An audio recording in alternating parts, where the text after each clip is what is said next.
Then British ground troops could be sent to Libya in the future, the Foreign Secretary has hinted. In an interview with the Sunday Telegraph, Philip Hammond said he wouldn't rule anything out. Libya is expected to be on the agenda when David Cameron and Barack Obama meet other G5 leaders tomorrow. Well, Crispin Blunt is the Conservative chair of the influential Foreign Affairs Committee. He's in Hawley in Surrey, and a very good morning to you. So, is the Foreign Secretary getting closer to committing formal British ground forces? Well, it sounds that way. We've got to remember this proposition has been kicking around for over 6 months around a ground force going into Tripoli. Initially, its mission was going to be to deliver security on the ground for an incoming new government. They then realised that was a pretty bad idea, so the mission changed, or the concept of operations changed, to training Libyans to provide that security. But that training was going to be provided from inside Tripoli, which, when the Foreign Affairs Committee was briefed on it, we thought was a particularly bad idea. There is a need to get security for that government. There's a need for Libyans to provide it. That problem obviously will not go away.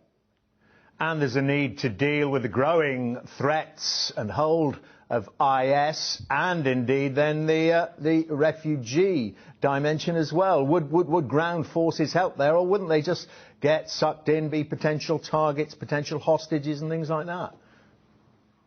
Well, it's already been widely reported around the actions of French special forces assisting the Libyan National Army under the command of this Brigadier Haftar have been successfully removing Islamic State forces from areas around Benghazi. You're quite right, there's a big challenge around Sirte.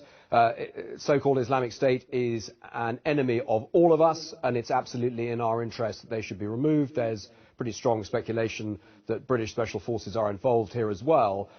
Now, exactly what the ground element should be, what the air element of any campaign should be, what the sea element of interdiction of migrants ought to be, are all open questions, and you can see from that the complexity of the challenges that are being faced by the international community.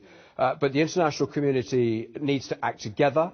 It needs to act under the coordination of the UN's Secretary General Special Representative, who's done a pretty good job in nudging this new compromise government, agreed pretty much by both sides, into reality.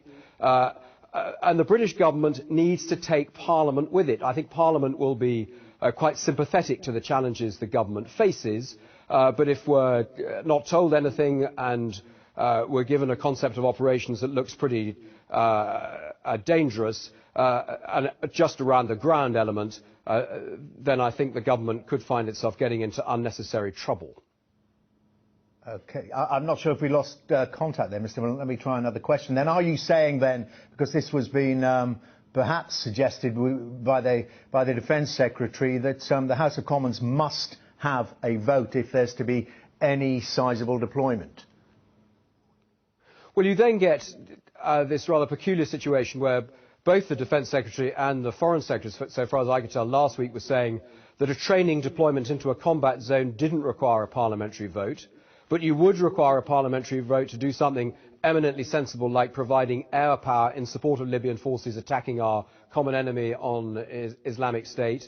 And then what would be the status of sea operations going into Libyan territorial waters to halt the migrant flow and get into Libyan territorial waters so you could return the migrants to Libya itself. All of these are obviously complex, and I think the more transparent the government could be about the challenge it faces and trying to take Parliament and the public with it in getting a sensible strategy here, acknowledging that they've got to work with the international community, I think that would be better rather than these rather curious and difficult nostrums about when and when not parliamentary authority is required. And so we've got this G5 summit tomorrow. Libya going to loom large in that. It's going to be an interesting conversation, if one hasn't already taken place, between President Obama and Mr. Cameron about the issue of Libya, because we know President Obama's views that Europe as a whole messed it up, and Mr. Cameron in particular took his eye off the ball. Well, I think President Obama obviously made his views clear in a very lengthy interview with the Atlantic Journal. It was only a small part of that. And I think he's also said subsequently it's the foreign policy issue that's a cause of biggest regret to him. And it's undoubtedly the case that Libya is infinitely worse off now than it was before we led our intervention in 2011. Now, my committee is doing a full inquiry into Libya. We've taken a lot of evidence around the intervention, around the period between post the intervention, and we're now examining policy that ought to take place now, and we will have obviously more to say on this in a complete way when we've approved a report. Mr. Blunt, thank you very much indeed. Crispin Blunt, there, Chairman of the Foreign Affairs Select Committee.